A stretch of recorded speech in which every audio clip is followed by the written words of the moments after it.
잠깐 기도하겠습니다. 하나님, 오늘도 하나님의 말씀과 지혜를 나누는데 우리 마음과 생각에 뿌려주시는 말씀의 씨가 정착하고 잘 열매 맺도록 인도해 주시기를 기도합니다. 예수님 이름으로 기도했습니다. 아멘. 네, 제가 옛날에는 잘 안 그랬는데 요즘에는 이 마른 기침이라 그러죠. 뭐가 잘못하면은 계속 기침이 나오고 그치기가 어려워서 이럴 때 제가 물을 좀 마시고 설교하겠습니다. 네. 본문은 일단 두 부분으로 나뉩니다. 하나는 성육신의 동기예요. 그러니까 왜 예수께서 이 땅에 오셨나? 그것은 세상을 향한 하나님의 사랑 때문에요. 그 다음에 성육신의 목적은 믿는 자마다 구원을 얻도록 하기 위해서. 그래서 이 성육신의 출발은 세상에 대한 하나님의 보편적인 사랑이고 결과는 믿는 자들에게 적용되는 특별 은총이라고 할 수 있습니다. 자, 보편 은총, 특별 은총. 기독교에서 굉장히 강조를 많이 해온 개념인데요. 요즘에는 옛날만큼 강조를 하고 있는지는 모르겠습니다. 근데 이 보편 은총의 차원을 우리가 간과하거나 무시하기가 쉬운데 절대로 그렇게 하지 말아야 될 것 같습니다. 특별히 예수를 믿고 구원받음을 믿고 또 종교다원주의를 믿지 않는 사람들은 구원의 의미를 잘 알기 때문에 이것이 얼마나 소중하고 얼마나 귀한 줄을 알기 때문에 이것을 강조하는 것이 마땅하고 또 심각하게 받아들여야 되죠.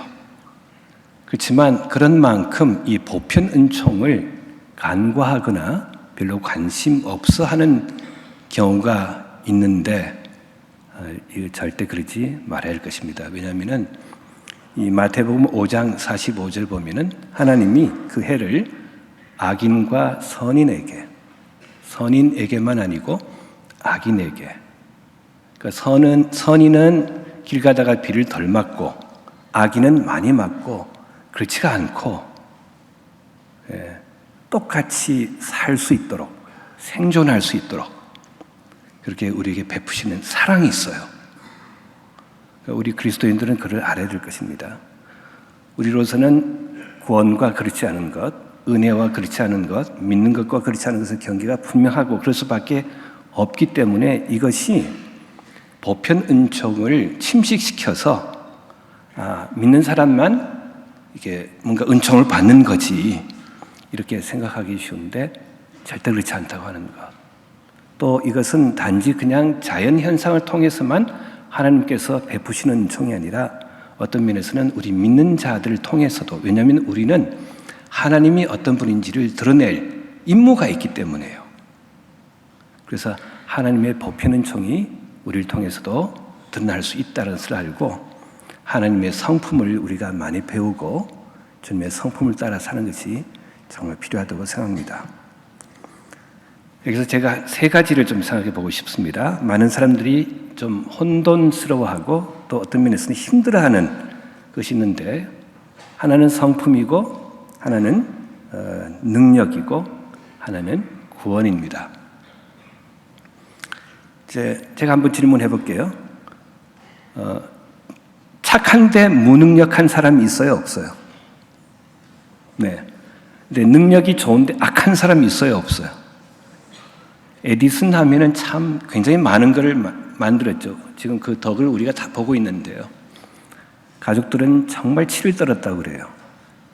그다음에 주변에 경쟁 관계에 있는 사람들도 최근에는 최근에 세상 떠난 분이어서 좀 그렇긴 하지만 아이콘이라고 하는 전기가 나왔죠. 그분 세상 떠난 다음에 그 작가가 인터뷰를 하는데 부사장이 인터뷰를 하면서 울었답니다. 그 사장에 대해서 얼마나 섭섭했으면. 그러니까 시연할 때 이렇게 들고 나가서 마치 자기가 다 한 것처럼. 근데 그 디자인 담당 부사장인데 한 번이라도 자기 일을 말해줬으면 그러지 않았을 텐데 한 번도 마치 자기가 다 한 것처럼. 이런 일이 사실은 비일비재합니다. 그러니까 뭔가 잘하는 사람들이 관계가 서툴거나 잘 안 하려고 하거나 그래서 사람들의 비난을 받는 경우가 많아요. 그럼 제가 또 한 가지 질문할게요. 믿음이 좋은데 나쁜 사람 있어요, 없어요? 이 공개된 비밀이에요. 그래서 우리가 이 세 궤적 또는 항적을 또는 궤도를 제대로 이해를 해야 됩니다. 첫째, 성품은 관계와 관련이 있어요. 성품이 좋다고 하는 것은 다른 사람을 잘 대해준다, 배려심이 많다. 함부로 관계를 깨뜨리고 자기 욕심만을 위해서 살지 않죠. 근데 능력은 일을 위한 것입니다. 질문 하나 할게요. 피아노를 잘 치기 위해서 착해야 돼요? 착하면은 저절로 피아노를 잘 치게 돼요? 아니죠. 어떻게 되죠? 연습을 많이 해야 되고요. 누군가가 이 1% 영감이라고 그랬는데 그 1% 영감이 큰 차이를 만들어냅니다. 정말입니다. 어쨌든 하여간 뭔가가 있고 주어진 것이 있고 타고난 것이 있는 것 같아요. 그런데 노력도 필요하고 근데 저거를 루빈슈타인이나 뭐 이런 사람 대가들처럼 치려고 그러면은 루빈슈타인이 그런 말 했다 그러죠. 하루 연습 안 하면 내가 안다. 이틀 연습 안 하면은 내 친구들이 안다. 친한 친구들이. 사흘 안 하면은 청중들이 안다. 어떻게 해야 돼요? 날마다 해야죠. 얼마만큼? 8시간 이상. 그러니까 뭔가 사람을 제대로 만나고 하겠어요? 악착같이 해야죠. 그러니까 심지어 가족을 제대로 돌보지 않는 일도 일어날 수 있습니다. 그러니까 여러분들이 이거 잘 생각을 하셔야 돼요. 뭐냐면은 착한데 무능력한 사람하고 결혼할 건가? 능력 많은데 나쁜 남자하고 결혼할 건가? 예를 들면은 이게 둘이 같이 가면 좋겠지만 그러기가 절대 쉽지가 않습니다. 이게 잘 생각을 해보셔야 돼요. 근데 믿음은 그러면 어떤 거냐? 믿는다고 바로 성격이 좋아지거나 능력이 많게 되는 것은 아닙니다. 근데 이게 참 어떤 거냐면 제가 이거를 나중에 깨닫고 놀란 것은 하나님은 태어날 때 어떤 재능을 주시는데 얘는 나중에 나를 믿을 거니까 좋은 재능을 주고 얘는 나중에 보니까 나를 안 믿겠더라. 그러니까 적게 주거나 좀 시원찮은 걸 준다. 그거 절대 아니라고 하는 거예요. 하나님을 잘 믿든 믿지 않든 태어날 때 하나님은 그냥 주십니다. 뒷생각 없이. 그래서 믿지 않는 사람이 축구를 잘하는 것, 믿지 않는 사람이 연주를 잘하는 것, 그런 일이 일어납니다. 성격은 관계를 위한 거고 그 다음에 재능은 일을 위한 것인데 한 가지 믿음은 뭘 위한 거죠? 구원을 위한 거죠. 이렇습니다. 성격과 일은 우리가 살아가는 동안에 내 믿음은 그 이유까지예요. 그런 믿음은 성격과 이 재능과 아무런 관계가 없는가? 그런 건 또 아닙니다. 왜 그러냐면은 우리가 주님 믿고 난 다음에 자기 성찰을 하게 되고 회개라는 것이 그런 거죠. 아, 내가 잘못했구나. 주님 앞에 고백하고 필요하면 사람들 앞에도 용서를 구하고 자기 성찰이 우리 안에 끊임없이 있어요. 반성. 그러면은 내게 이런 결점이 있는데 어떻게 하면은 이거를 보완할 수 있을까? 우리가 그것을 또 주 앞에 기도하고 깨달음이 오면은 그것을 위해서 노력을 합니다. 이게 절대 그냥 되는 것이 아닙니다. 그래서 노력을 하고 다시 궤도 수정을 주님 앞에서 받고 또 노력하고 또 애쓰고 또 궤도 수정 받고 그러면은 재능의 종류는 바뀌지 않겠지만 우리가 믿을 수 있는 것은 재능이 개발될 수 있다. 그 다음에 우리가 미처 알지 못하던 재능을 우리가 발견할 수 있다라는 겁니다. 자, 그래서 이 셋에 대해서 더 이상 헷갈리지 말고 믿음 좋은데 성격 나쁜 사람에 대해서 이게 막 황당해하지 말고 그런 일이 있을 수 있고 나도 그럴 수 있다는 것을 알고 주님 말씀을 우리가 기억하고 집안에는 크고 작은 그릇이 있는데 내가 큰 그릇이 될 거냐 작은 것이 될 거냐 그게 중요한 것이 아니라 어떤 경우든지 자신을 깨끗하게 비워두면은 하나님이 소중하게 귀하게 쓰신다는 것을 알고 그렇게 가면 됩니다. 예. 적은 그릇인데 큰 그릇이 되려고 하면은 답이 없습니다. 정말입니다. 그런데 깨끗하게 만들어서 거기에 다이아몬드를 둘 수는 있잖아요. 그릇은 그 가치가 크기로 결정되는 것이 아니고 그 안에 무엇이 담기는지로 결정되기 때문에 우리가 만일 나의 기도의 목표나 내 삶의 목표를 잘못 설정을 하면은 아무리 그건 기도해도 노력을 해도 안 되는 것이 있는데요. 그래서 끊임없이 우리가 주님의 교훈과 지혜에 주목을 하고 그에도 수정을 받아야 할 것입니다. 성경의 두 거대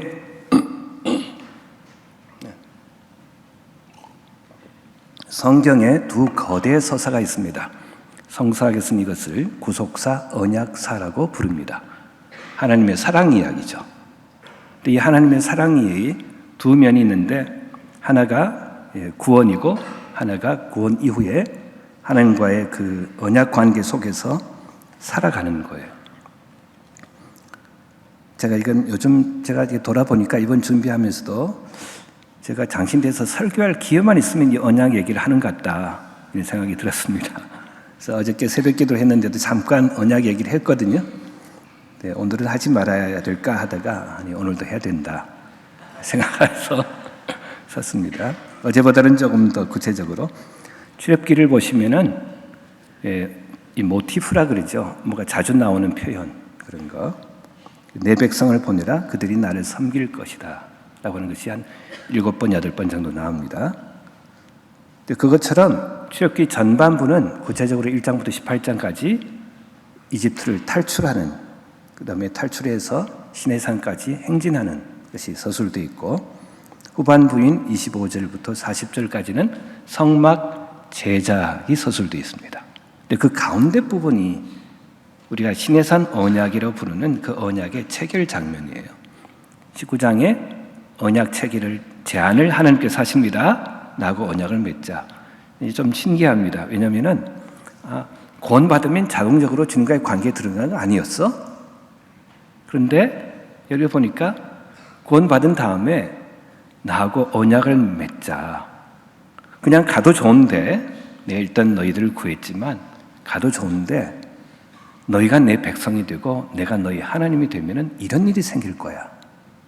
거기에 핵심적인 표현이 뭐냐면은 제사장 나라, 제사장들의 왕국. 이거를 베드로가 보낸 편지에서는 뭐라고 표현했냐면은 왕 같은 제사장이라고 표현했습니다.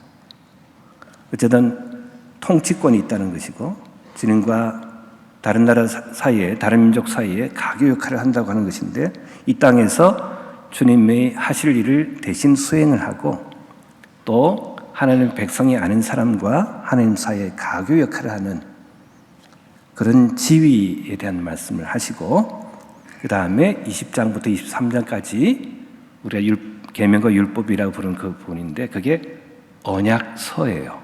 그게 뭐냐면은 계약서를 보면은 약관이 있고 약관에도 서명을 하셔야 되잖아요. 그게 계약의 내용이기 때문에 계약을 체결한다고 하는 것은 이 내용을 지키겠다고 하는 것인데 그게 바로 이 계명과 율법입니다. 그리고 24장에 이제 백성들이 우리가 준행하리이다 동의를 하니까 제사 드리고 피를 받아가지고 확 뿌립니다. 서명을 한 거죠. 피로 서명을 한 것입니다. 그 다음에 언약 식사라고 불리는 파티가 주님 앞에서 벌어집니다.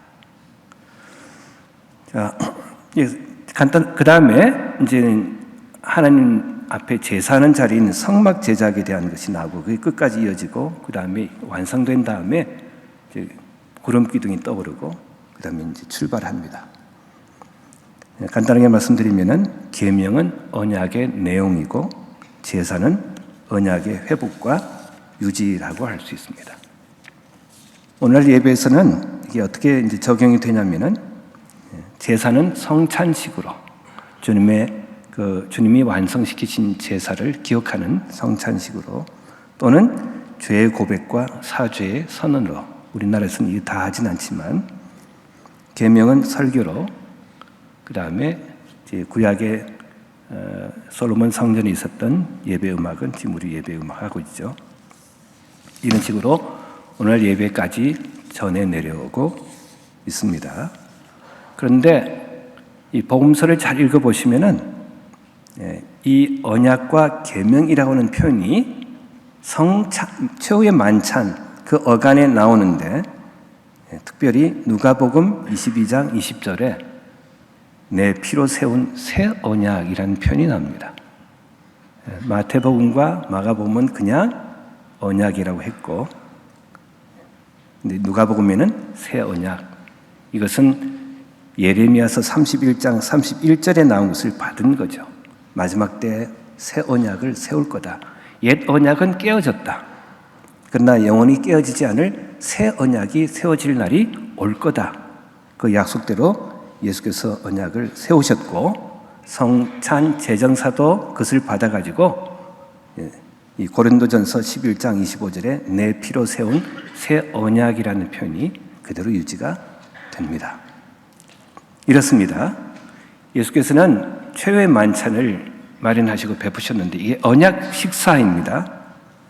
그리고 피로, 즉 피를 상징하는 그 잔으로 새 언약을 세우셨고 그 내용은 나중에 십자가 죽음으로 실현이 됩니다. 그래서 이 마지막 만찬은 언약식과 같은 것입니다. 앞으로 교회를 이룰 그 제자들을 모아놓고 그들을 통해서 큰 교회가 세워질 것을 바라보시면서 그 출발이 되는 제자들과 새 언약을 세우신 거죠. 그리고 요한복음 보면은 새 계명이라는 표현이 나오는데 새 계명을 너희에게 주노니 서로 사랑하라. 내가 너희를 사랑한 것 같이 너희도 서로 사랑하라. 옛 계명은 하나님 사랑과 이웃 사랑인데 새 계명은 예수 그리스도가 우리를 사랑하신 것처럼 서로 사랑하는 것입니다. 이걸 우리에게 부탁하셨어요. 살인하지 말라, 간음하지 말라. 결국은 서로 사랑하라는 거죠. 너희가 서로 사랑하면 살인을 하겠느냐?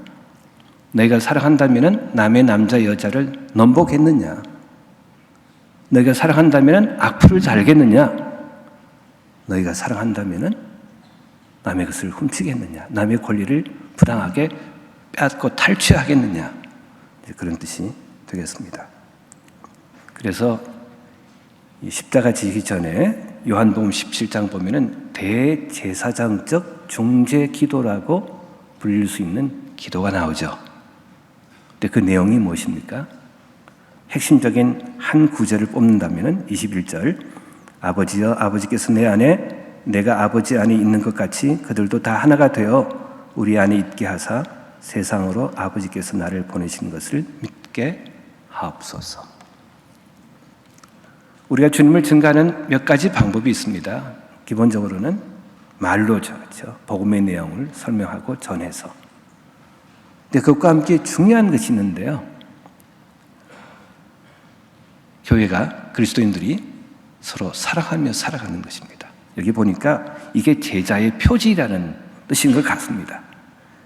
세상 사람들이 너희가 그리스도의 사람들이냐를 알 수 있는 표지가 있는데 그게 뭐냐면은 그리스도께서 너희를 사랑하셨다면 너희도 사랑할 수 있어야지. 그걸 보여줘봐 라는 거란 말이죠. 요한복음의 앞에 보면 이렇죠. 와보라는 말이 나오죠. Come and see. 와봐. 근데 가보니 서로 싸우고 있고 이거 안 되지 않겠어요? 그래서 이런 것 같습니다. 우리가 하나님의 사랑을 받았다라는 증거는 우리가 다른 사람들을 사랑하고 있는가라는 건데 이 사랑에는 제한이 없다고 하는 것. 믿는 자든 믿지 않는 자든 제한이 없다고 하는 것을 기억하면 좋겠습니다. 페리코레시스라는 용어가 있죠. 네, 삼위일체 사이에 그 빈틈없는 완전한 합일이랄까 하나됨. 그것을 이제 페리코레시스라고 불렀습니다. 제 생각에는 하나님의 그 완전한 관계, 하나됨, 서로 사랑하시는 관계. 근데 그 사랑이 흘러넘쳐서 이게 퍼낸 게 아니고요. 흘러넘쳐서 이 땅에 흘러들어온 것이 성육신입니다.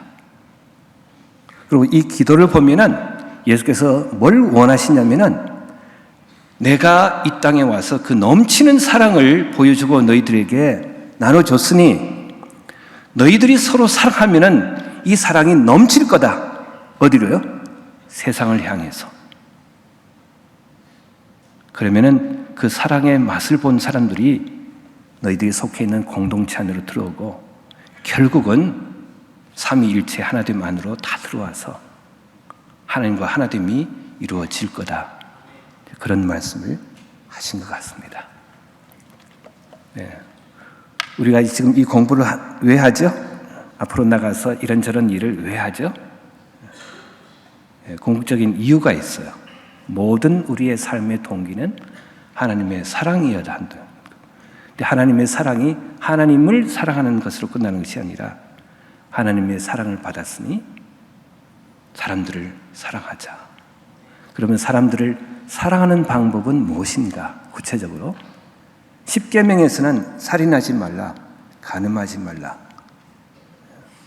그렇게 표현을 했는데 구체적으로 지금의 삶에서는 어떤 것이 될까를 생각하면서 사는 것이 마땅할 것입니다. 기도하겠습니다. 하나님, 오늘도 함께 하셔서 감사합니다. 이 땅에 오셔서 하나님의 그 완전한 사랑을 보여주신 우리 주 예수님으로 인해 감사하고 그 사랑 때문에 우리가 구원받아 주님의 자녀가 되어서 새 언약 속에서 삶을 살아갑니다. 그러니 주께서 우리에게 부탁하신 것처럼 우리가 주님의 사랑을 입은 자녀답게 서로 사랑하며 살아갈 수 있도록 도와주시기를 기도합니다. 예수님 이름으로 기도했습니다. 아멘.